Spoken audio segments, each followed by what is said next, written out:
Setelah AFC menunjuk Arab Saudi dan Qatar sebagai tuan rumah putaran keempat kualifikasi Piala Dunia 2026 zona Asia dan berdasarkan ranking FIFA terbaru, saudara-saudara, ada 4 skenario nanti tim nasional Indonesia lawan tim nasional Indonesia nanti pada bulan Oktober, saudara-saudara. Idealnya memang main di mana saja itu tidak masalah.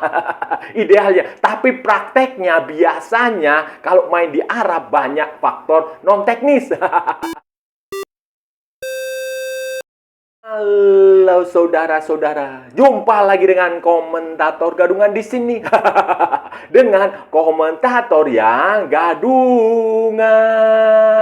Seperti biasa saudara-saudara, seperti biasa. Kalau kita sudah bertemu pasti akan ada yang kita bicarakan, akan ada yang kita perbincangkan, kita ulas, kita analisis, kita cakap, kita bacotin, kita gibahin, kita cangkeman tentang sepak bola di seputaran Asia Tenggara, di negara-negara tetangga, negara-negara sahabat, negara-negara jiran, negara-negara serumpun, Indonesia, Malaysia, Thailand, Vietnam, Laos, Myanmar, Kamboja, Filipina, Brunei Darussalam, Singapura, Timor Leste, Australia, Wakanda, Konoha, negara api, negara angin, negara air, negara dongeng, dan sekitarnya. Semua akan kita bicarakan secara fair, secara jujur, secara adil, tanpa muatan politik, tanpa kebencian, tanpa provokasi, hanya berdasarkan fakta dan bukan klaim semata. Saudara-saudara, tidak ada hoax, tidak ada hoax, tidak ada hoax. Baik yang sudah lama sekali maupun yang terkini dan tidak lebay.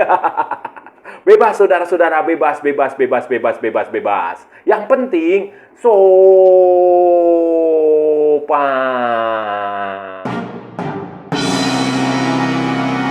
Jadi begini saudara-saudara, jadi begini, di tengah-tengah protes, kekhawatiran, kecemasan sejumlah peserta 4 dari 6 peserta putaran keempat playoff kualifikasi Piala Dunia 2026 zona Asia, Indonesia, Irak, Oman, Uni Emirat Arab, semuanya melancarkan protes keras terhadap proses penunjukan tuan rumahnya. AFC, Konfederasi Sepak Bola Asia, AFC itu secara resmi telah menunjuk Qatar dan Arab Saudi sebagai tuan rumah. Kecurigaan, kekhawatiran, semuanya terbukti tanpa ada proses yang transparan, tidak dijelaskan mekanismenya seperti apa, syaratnya seperti apa, tiba-tiba sudah tunjuk aja begitu. Arab Saudi dan Qatar ditunjuk menjadi tuan rumah, menjadi penyelenggara untuk playoff, untuk putaran keempat nanti pada bulan Oktober, saudara-saudara. Walaupun nantinya drawingnya itu baru akan dilakukan tanggal 17 Juli di Osaka. Kalau pengumumannya dilakukan di Kuala Lumpur, tetap pengumumannya tuan rumah ini secara sembunyi-sembunyi, diam-diam dilakukan di Kuala Lumpur, nanti drawingnya digelar di Osaka. Ya ini aneh juga lah, saudara-saudara. Biasanya drawing bersamaan dengan pengumuman tuan rumah, tapi ya nggak tahu, nanti bisa juga drawingnya tiba-tiba berubah juga.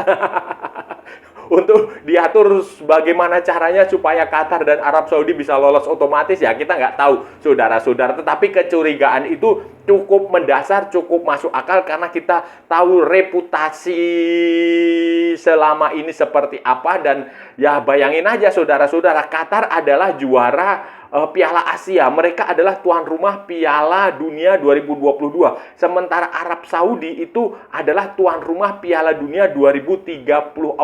Ya bayangin aja, kalau dua negara itu nggak lolos ke Piala Dunia 2026 kan ya AFC malu lah. Jadi ya kecurigaan seperti itu masuk akal, normal, tidak usah dibantah dan tidak usah direspon juga, biasa aja. Tetapi ya itu cukup logis, cukup masuk akal mengapa Arab Saudi dan Qatar itu mendapat keistimewaan. Selain tentu saja faktor utama adalah fulus.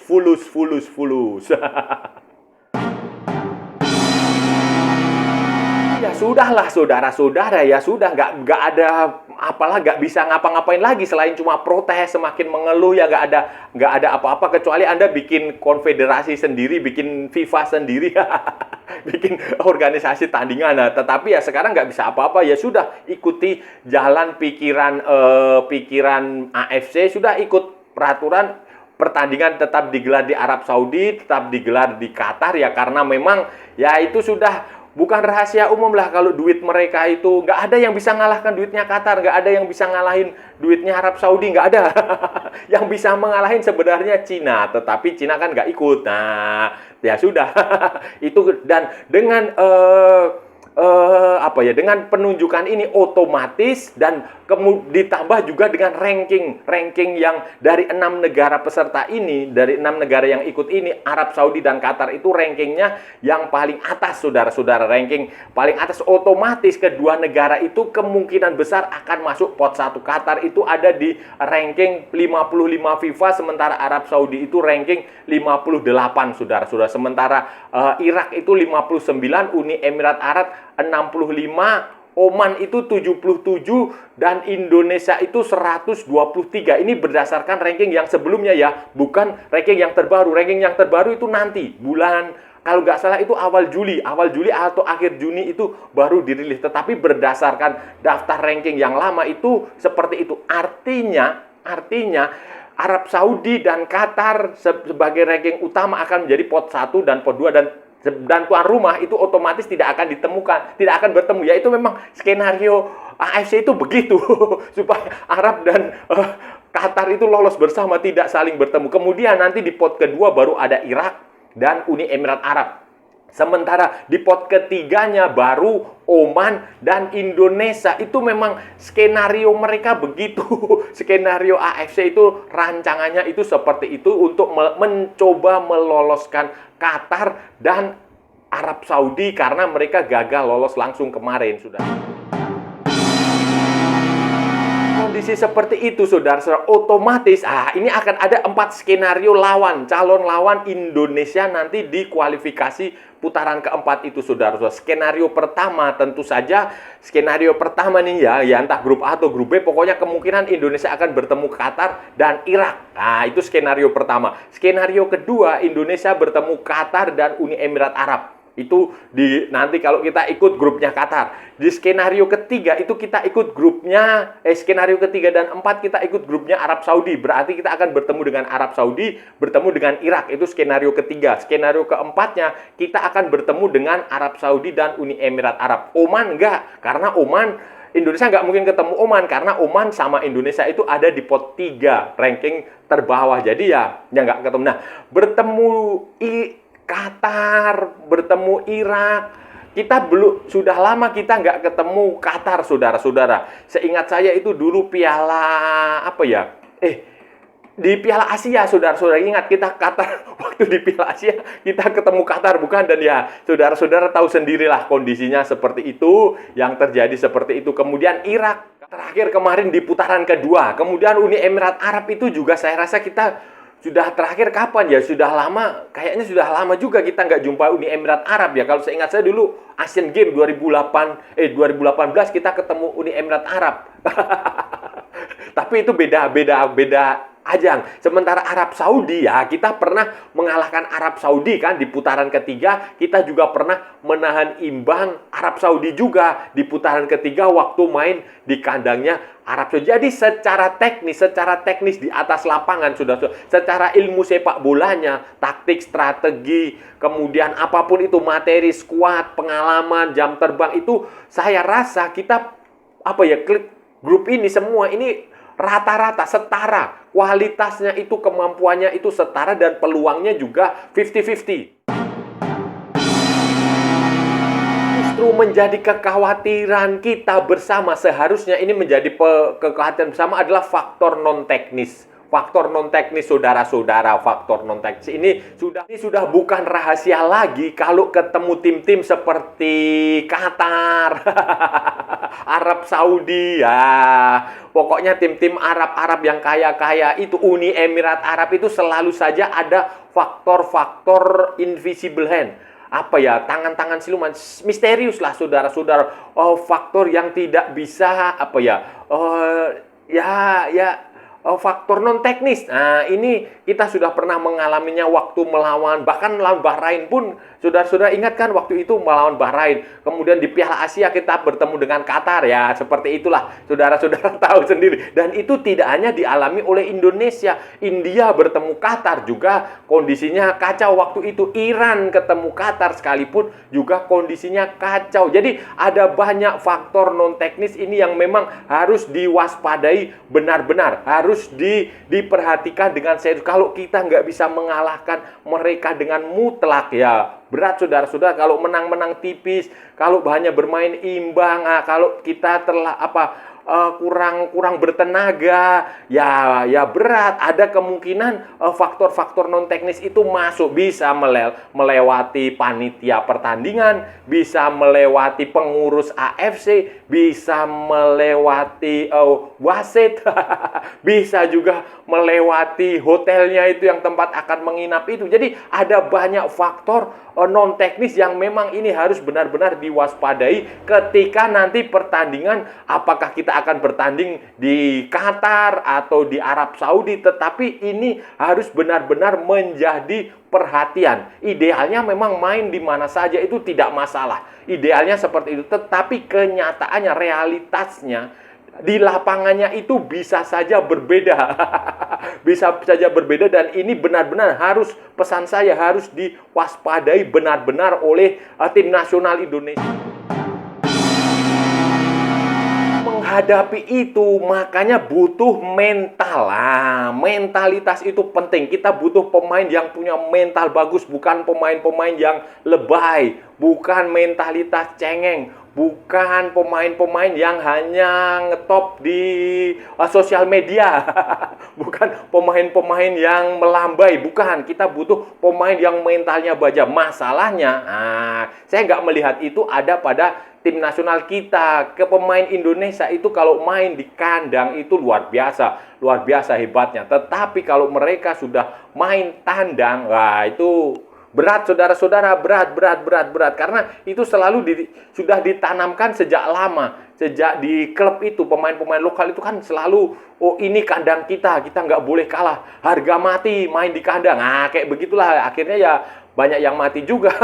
Yang nggak boleh kayak begitu saudara-saudara. Jadi itu kayak begitu sudah ditanam. Kemudian sayangnya ini juga pemain-pemain diaspora itu, pemain-pemain keturunan yang diharapkan untuk segera untuk memberikan warna, ternyata juga terpengaruh kan. Terbukti pertandingan melawan Australia kita nggak bisa ngapa-ngapain. Kita hanya sempat mencetak 1 gol, kita terbantai lawan Jepang yang terbaru juga kita terbantai. Walaupun dulu waktu melawan Arab Saudi kita luar biasa mampu menahan imbang Arab Saudi di Jeddah atau di Riyadh. Kemudian waktu melawan Bahrain kita juga nyaris mengalahkan mereka kalau tidak ada faktor-faktor yang siluman itu. Tetapi ini mental ini penting sekali karena pemain Indonesia itu tidak dididik untuk bermain tandang. Pemain Indonesia itu lebih banyak dididik untuk bermain di kandang. Inilah salah satu pekerjaan yang selalu berkali-kali saya katakan, dan saya tidak akan pernah bosan untuk mengatakan itu. Pertandinglah FIFA Matchday, nggak usah selalu main di kandang, main di luar sana. Ya memang nggak dapat fulus, nggak dapat cuan. Tetapi itu bagus untuk mental pemain. Termasuk juga junior, nggak usah selalu tim junior menyelenggarakan menjadi tuan rumah. Nggak usah, biarkan mereka berkembang, berusaha untuk main di luar supaya mental mereka itu saudara-saudara, ya sudah diterima saja kenyataannya bahwa lobby Indonesia di AFC maupun di FIFA itu lemah. Lobbynya lemah. Yang kuat adalah lobby di Arab Saudi dan lobbynya Qatar itu kuat sekali. Nah ini juga harus jadi pekerjaan buat PSSI. Kita harus punya orang di sana. Bukan hanya PSSI. Misalnya ini ya Asia Tenggara ini, ASEAN ini bekerja sama. Misalnya ada orang ASEAN di AFC sana atau di FIFA sana, itu kita harus kerjasama supaya Asia Tenggara itu punya satu suara. Itu yang harusnya ditanamkan. Kalau Indonesia tidak punya, masalahnya kan sekarang kita dengan tetangga kita aja sok-sokan berrival, bermusuhan. dengan Malaysia, dengan Vietnam sok-sokan keras.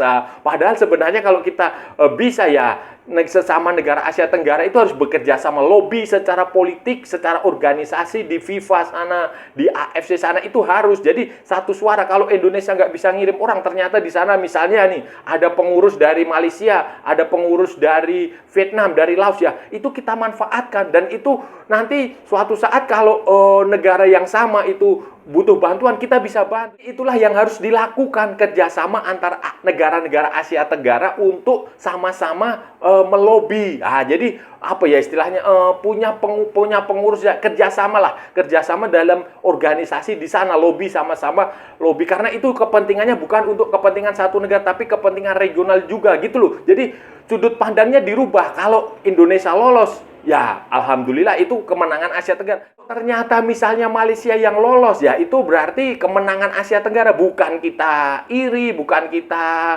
merecoki, bukan kita membuat hoax. Kalau Thailand yang lebih sukses, ya itu bagus. Kalau Vietnam yang lebih bagus, ya itu bagus juga. Jadi tidak usah saling gontok-gontokan di antara sesama Asia Tenggara. Nah, saudara-saudara, itu tadi pembahasan kita hari ini, saudara-saudara. Kita sudah bicara panjang lebar dari A sampai Z, dari barat sampai ke timur, dari utara sampai ke selatan, dari Sabang sampai Merauke, dari Pulau Rote sampai Pulau Miangas. Semua sudah kita cakap, semua sudah kita ulas, semua sudah kita analisis, semua sudah kita bacotin, semua sudah kita gibahin, semua sudah kita cangkeman, saudara-saudara.